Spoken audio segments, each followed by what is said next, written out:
Assalamualaikum warahmatullahi wabarakatuh.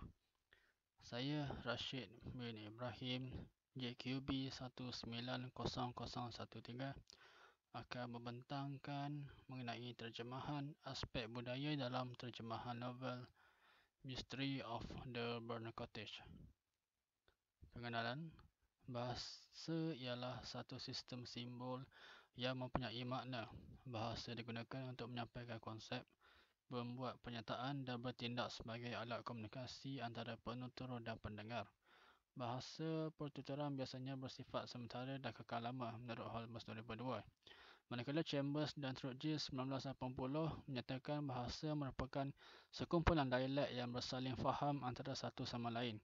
Ciri saling memahami merupakan asas penting dalam menentukan sesuatu ragam dialek kepada satu bahasa yang sama atau satu bahasa yang tersendiri.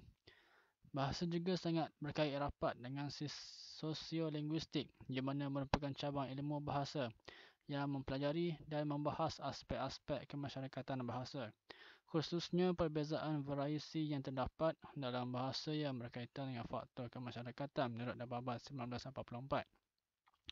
Cair pula menyatakan sosiolinguistik adalah subdisiplin linguistik yang mempelajari bahasa dalam hubungan pemakaian di masyarakat.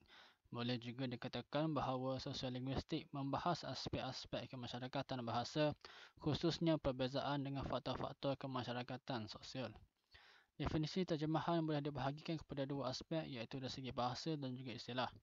Dari segi bahasa, kata ini berasal daripada perkataan di al-tarjamah, daripada bahasa proto-semitik al-Arab yang bermaksud mentafsirkan perkataan lisan atau tulisan dengan menggunakan perkataan dalam bahasa lain.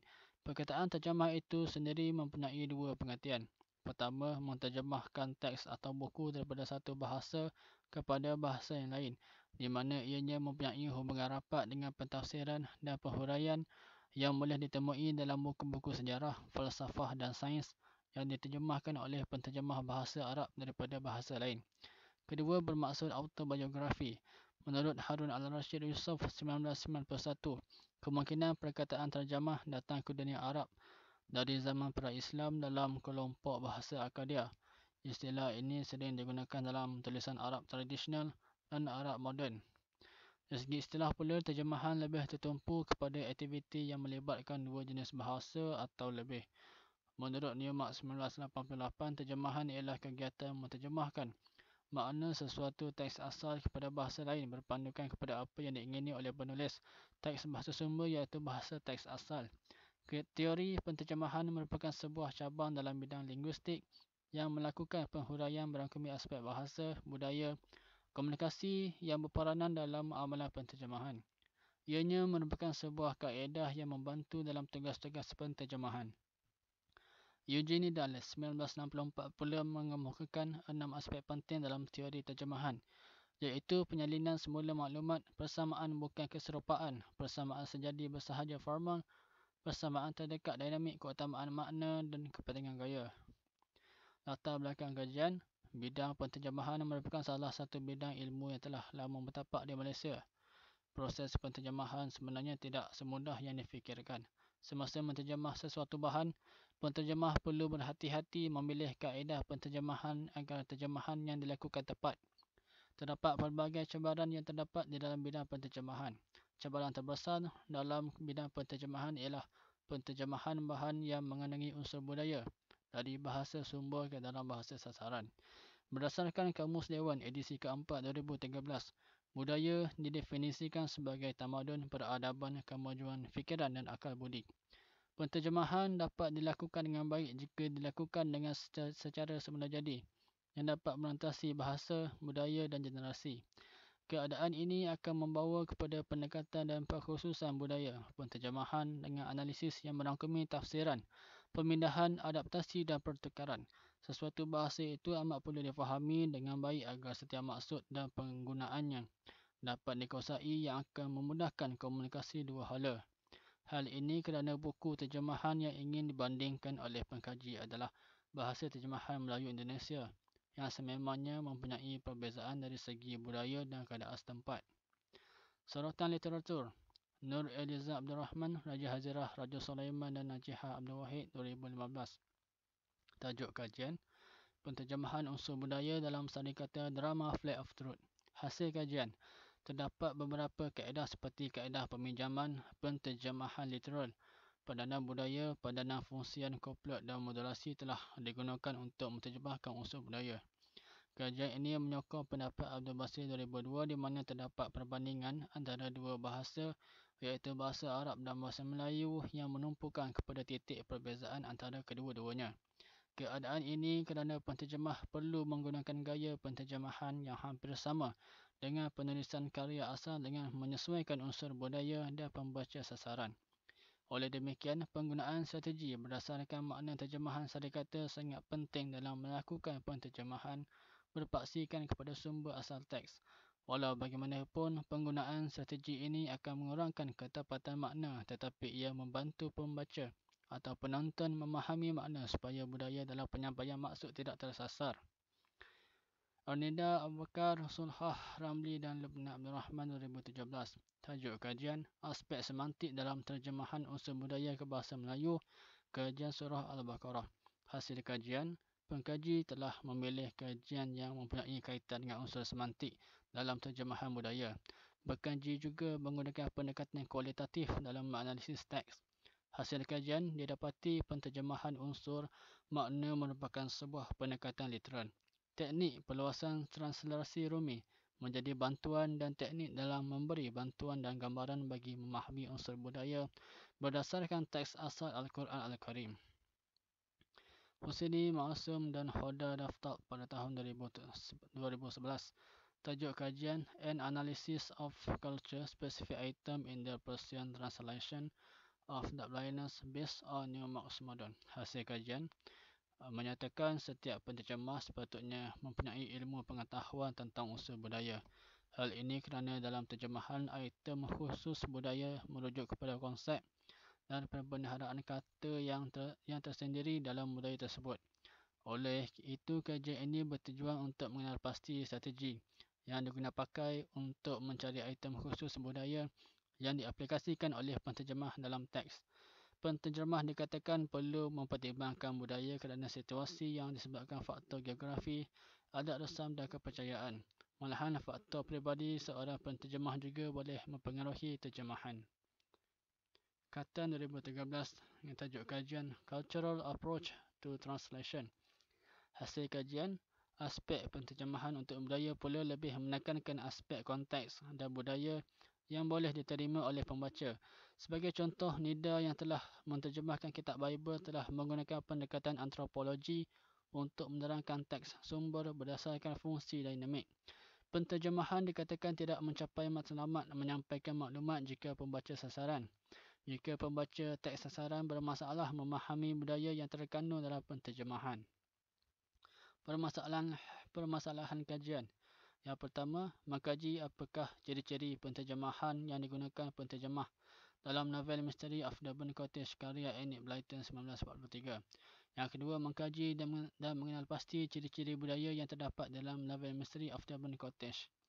Yang ketiga, menganalisis kualiti teks penterjemahan novel Mystery of the Burnt Cottage karya Enid Blyton 1943. Objektif kajian. Yang pertama, mengenal pasti ciri-ciri penterjemahan dinamik yang digunakan oleh penterjemah dalam penterjemahan novel bahasa Inggeris ke bahasa Melayu. Membincangkan unsur budaya yang terdapat di dalam terjemahan novel bahasa Inggeris ke bahasa Melayu. Dan yang ketiga, menentukan tahap kualiti penterjemahan budaya yang terdapat dalam novel bersandarkan teori Newmark. Batasan kajian. Pengkaji membataskan kajiannya hanya ke atas sebuah novel Mystery of the Burnt Cottage karya Enid Blyton berbahasa Inggeris dan terjemahan novel tersebut dalam bahasa Melayu Indonesia. Analisis akan dilakukan ke atas teks novel tersebut bersandarkan kepada objektif kajian. Melalui kajian ini juga akan menekankan budaya dan aspek dinamik dalam sesebuah penterjemahan dan aplikasi dalam strategi yang digunakan dalam penterjemahan bahasa Inggeris ke bahasa Melayu.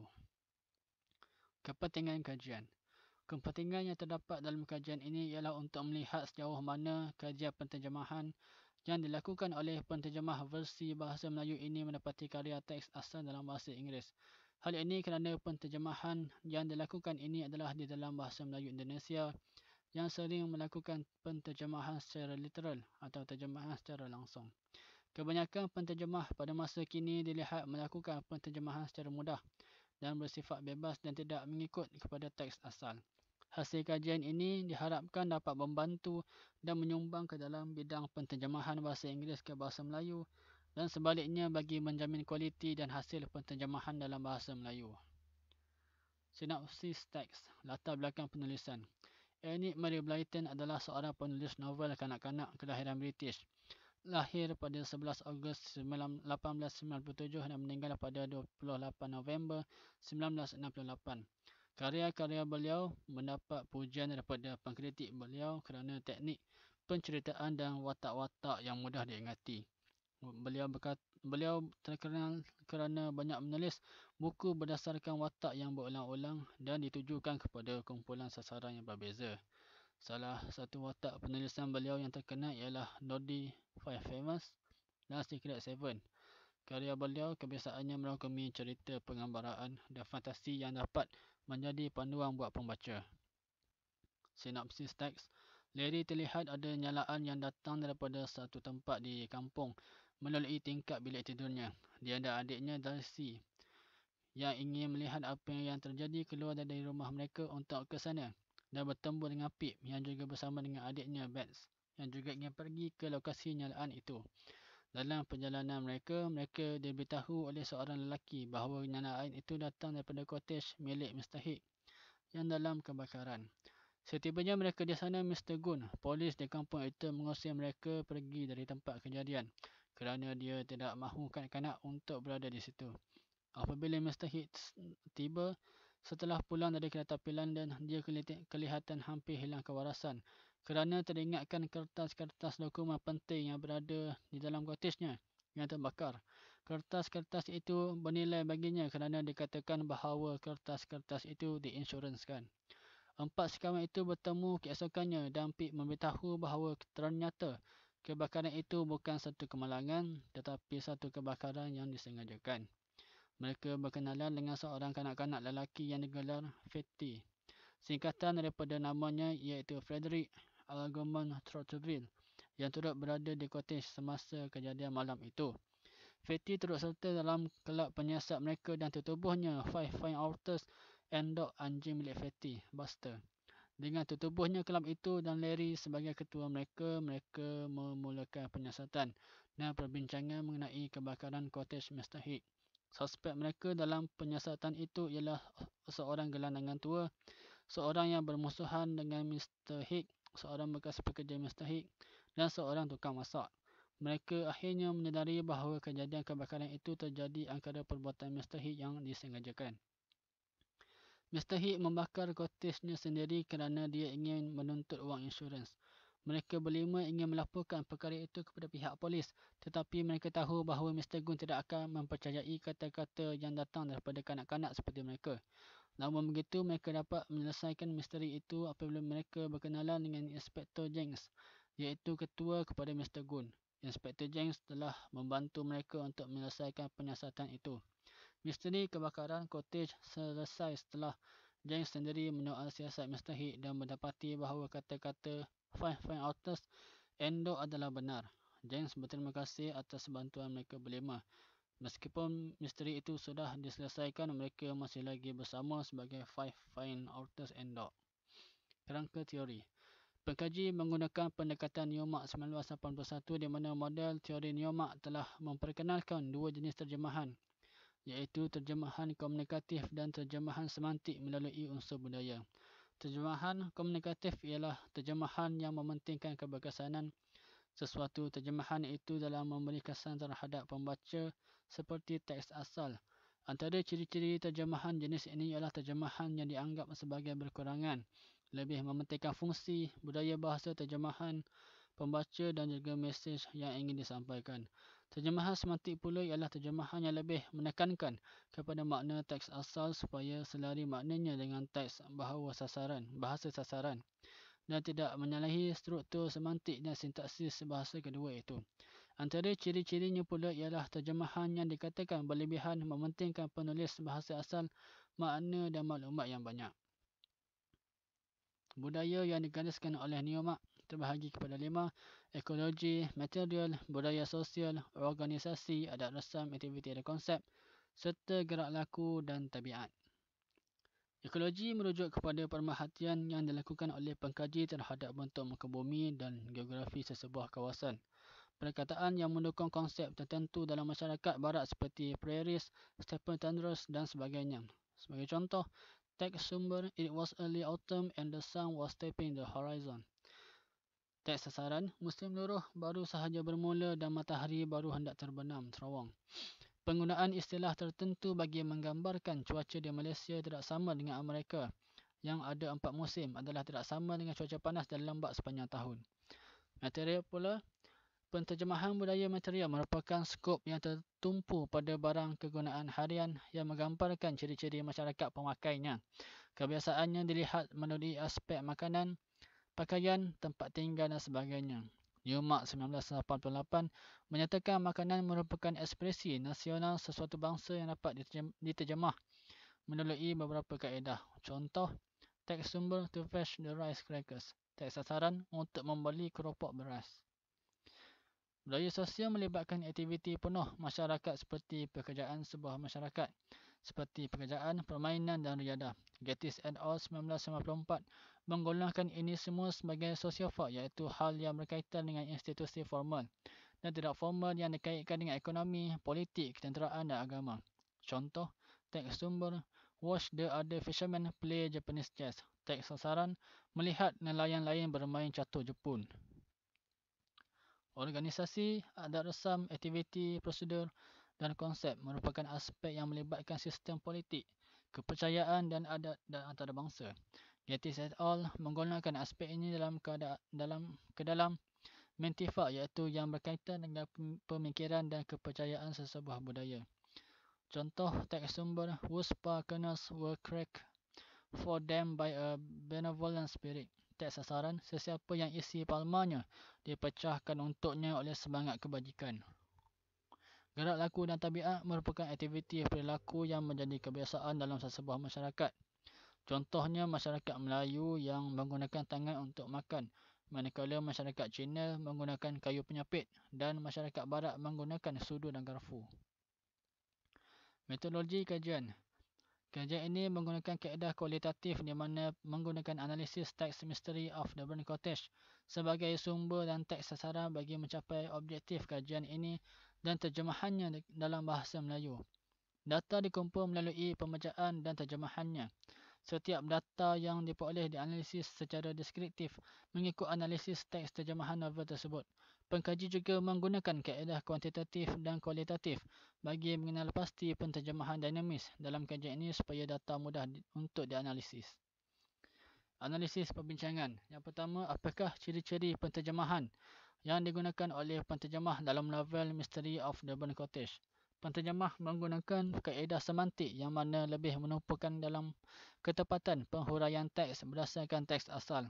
Kaedah semantik yang menggunakan aspek budaya asal dilihat dapat membantu pembaca memahami aspek konotasi, iaitu kaedah yang menumpukan perhatian kepada makna dan bahasa sumber asal melalui pendekatan budaya. Yang kedua, apakah ciri-ciri budaya yang terdapat dalam novel Mystery of the Burning Cottage?